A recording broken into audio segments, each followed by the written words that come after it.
अतरौलिया के Lohra toll plaza पर मंगलवार की दोपहर 2 बजे संत गणिनाथ सामाजिक जागृति चेतना यात्रा का जोरदार स्वागत किया गया। बता दें, आजमगढ़ जिले के अतरौलिया क्षेत्र में स्वागत के दौरान मध्यसिया वैश्य समाज के कुलगुरु संत गणिनाथ के रथ पर स्थित संत गणिनाथ के चित्र पर लोगों द्वारा माल्यार्पण कर दीप प्रज्वलित कर विधिक पूजा की गई। तत्पश्चात जागृति रथ लोहरा टोल प्लाजा होते हुए छितौनी, केसरी तिराहा, शंभू माता मंदिर, दुर्गा मंदिर, राम जानकी मंदिर, रामबरन, मध्यसिया चौक, गोविंद मध्यसिया तिराहा होते हुए नंदना के लिए प्रस्थान किया। संत गणिनाथ का रथ नगर में भ्रमण करने के दौरान मध्यसिया वैश्य समाज की महिलाएं अपने छतों से पुष्प वर्षा कर रही थी तथा सैकड़ों की संख्या में वैश्य समाज के लोगों द्वारा वाहन जुलूस निकालकर जय गणिनाथ जय वैश्य समाज के गगनभेदी नारे लगाए जा रहे थे। आइए सुनाते हैं मध्यसिया वैश्य समाज के प्रदेश अध्यक्ष मनीष गुप्ता ने क्या कुछ कहा है। हमारे वरिष्ठ संवाददाता प्रवीण मध्यसिया की खास रिपोर्ट। किए थे मध्यसिया समाज के प्रदेश अध्यक्ष मनीष गुप्ता जी से, जिन्होंने बताया कि वैश्य समाज अधिक होने के बावजूद भी राजनीतिक रूप से पिछड़ा है।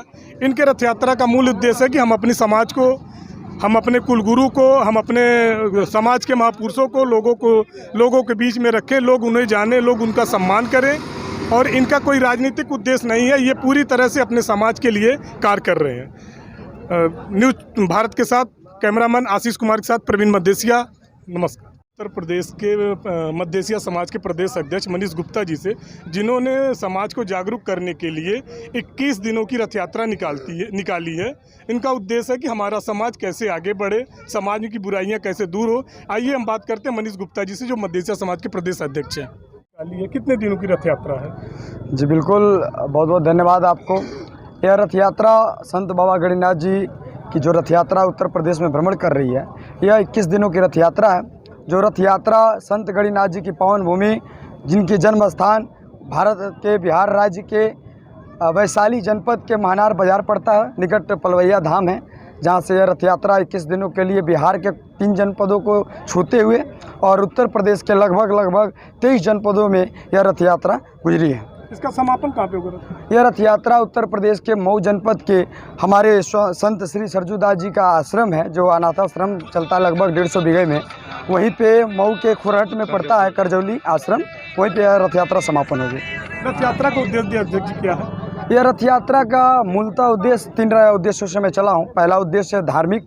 आज भी हमारे संत बाबा गणिनाथ जी को बहुत से हमारे समाज के लोग नहीं जानते हैं, और मैं छोटा सा उदाहरण दूंगा कि बहुत कम समय में भीमराव अंबेडकर जी, संत रविदास जी को लोग जानने का काम किए, बच्चा भी बताता है, लेकिन जो बनिया समाज संत श्री कुलगुरु संत गणिनाथ जी का वंशज है, हमारे दुर्भाग्य है या विडम्बना है कि 50% लोग अभी जानते तक नहीं हैं।